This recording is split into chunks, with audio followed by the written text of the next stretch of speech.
So McCartney put out McCartney III.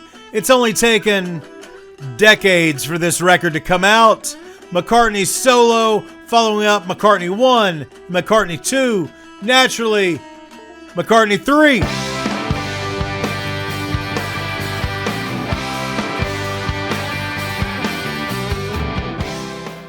Hey everybody, my name is Chris King.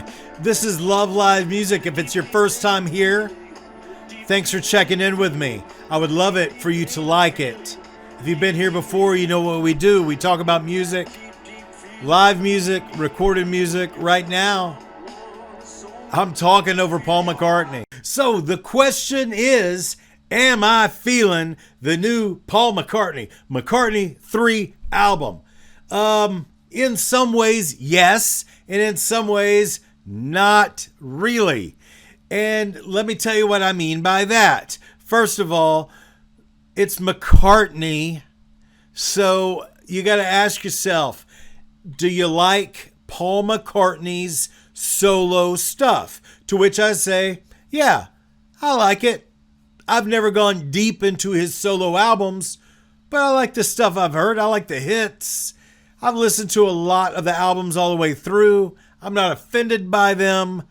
They're not bad. Do I like the Beatles? Yes, I like the Beatles. Do I love the Beatles? Absolutely. I freaking love the Beatles. Do I love the Beatles? I freaking love them. I can't say that I love them. So let's take that information and dive into McCartney III that just came out. And so the story goes, this was recorded during the pandemic, right? McCartney records it for the most part by himself at home or wherever he quarantines. If I had to guess, Sir Paul McCartney would quarantine in some type of castle or large estate is probably where this came together, and trying to take his point of view as I listen to this, and I try to decide how it's to be interpreted by the serfs and the peasants. If you don't feel like a serf or a peasant, that's cool, but I'm just taking it from McCartney, Sir Paul McCartney, the man on the hill, and those of us that are down here, right? So all that being said, let's go in. I'm just going to kind of go through track by track. I've got it pulled up here so that I remember. So I'm going to glance at my notes, and it begins with the long-tailed winter bird, which is really a very long kind of a jam with a little bit of McCartney vocals looping over this jam, and it's fine. Find My Way, I'm assuming, is the single. It definitely sounds, in my opinion, like a McCartney single of the last 15 or 20 years. They have a little bit of a sameness to them, and so I would certainly suspect that Find My Way is going to be that lead-off track. Pretty Boys after that, and Women and Wine, I did not connect with or find any love for. I just felt like they were tracks that McCartney recorded, and recorded all by himself for the most part in his area where he likes to create music. And there's nothing wrong with that. There's nothing wrong with the way that this was done. And if anything, it's like for fans of the Beatles, for fans of McCartney, we're thankful for these nuggets of musicianship. At the same time, there's a lot of times that I sit around with my iPad and GarageBand and I'm hammering out beats and I'm hammering out things, and I think they sound cool, but I'm not putting them out on a record because I'm not Paul McCartney. There's something to be said in the publishing world of literature for an editor. And maybe that's, in my opinion, what this would call for. McCartney III certainly could be condensed to 4 or 5 very interesting tracks. But, I'm not McCartney, and I'm not his record label that would put out anything with his name on it. Moving right along, Laboratory Lil is the 5th track on the album, and it fits somewhere between Rocky Raccoon, who I'm not a big fan of, and Polythene Pam, who I appreciate her position on all the tracks there at the end of Abbey Road, which in my mind are the greatest run of tracks in popular music. But Laboratory Lil certainly sounds like it's cut from the same McCartney cloth. That could be a Beatles-esque song. Deep, Deep Feeling comes in at the 6th track, and I found it very long. It was a long listen. I was looking at the time constantly, like, this is going on forever. It's an 8-minute track, 8.5-minute track. But at 7.5 minutes, it gets super interesting with some acoustic guitar that just kind of ties it, doesn't tie it together, separates itself from the first 7.5 minutes. So if you want to come in on that track to catch the last 60 to 90 seconds, I thought it was good. I liked it.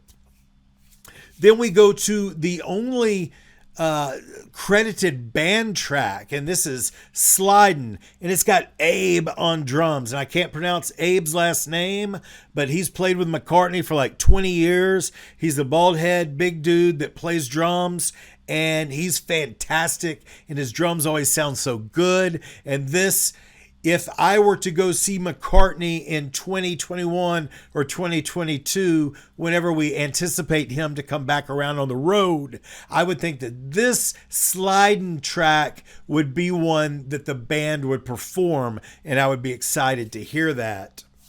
All right, so check it. My camera just died on me right in the middle. Like when I was just wrapping up talking about Slidin' and how I would like to see them perform this in concert.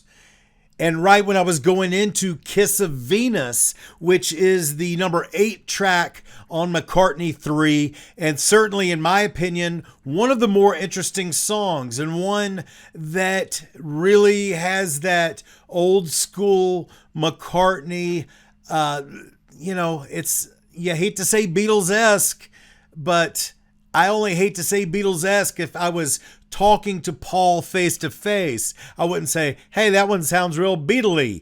I would just say, hey, man, I really like that track.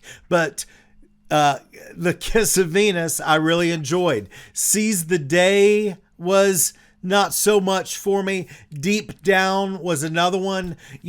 Really, the first track, Long-Tailed Winter Bird, the 6th track, Deep, Deep Feeling, and then number 10, Deep Down, all to me were such filler tracks that just went on way too long. It was way too much of, I don't know. I mean, he's experimenting in his castle, right? With GarageBand on his iPad. Mad scientist style, doing things. And I appreciate that Paul McCartney continues to create. And that's what's exciting about him as an artist and him as someone that we look up to in the rock and roll world, right? I mean, it's McCartney. But let me tell you about this last track, number 11, Winter Bird, where the first track was Long-Tailed Winter Bird, which was an extended jam on a riff that really is truncated here on the final track of the record with Winter Bird / When Winter Comes. Not when the winter comes, when winter comes.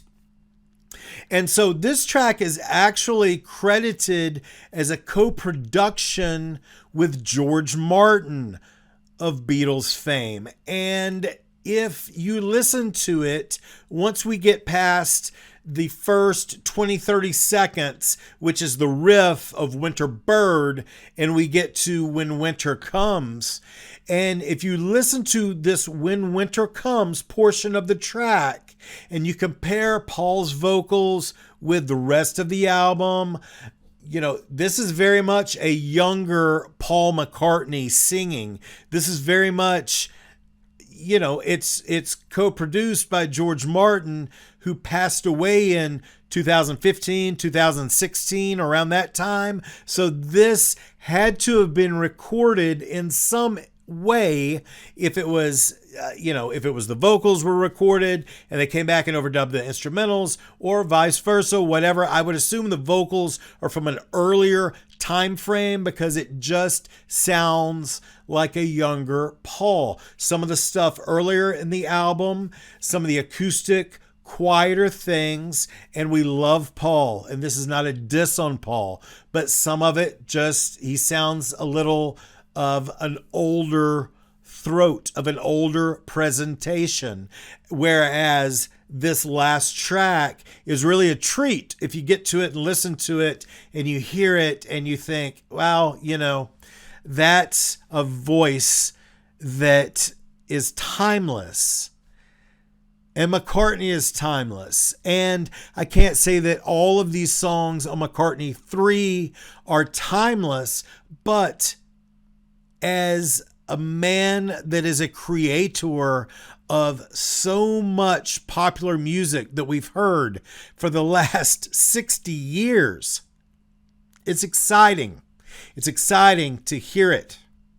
It's exciting to know that he'll still take some risks, because some of this is some risky sounding stuff from just him putting out this music himself, creating these sounds himself without a band, without much accompaniment. It's good. It's good. Do I love the album? Will I listen to it several more times? Certainly some of the tracks I like quite a bit. And I think that if you are a fan of a gentleman named Sir Paul McCartney, you will find it interesting and at least worth an initial listen. Then you can decide for yourself. I hope we get to see Paul McCartney perform live again on tour or on some other performances. I got a feeling one might be coming up sooner rather than later. If you love live music, then you're in the right spot. If you love music, then yeah, this is a good place for you to be. I hope you watch some of my videos I've got coming up on the screen. I sure do like to talk about this kind of stuff, and I really appreciate you taking the time to listen to me speak about it.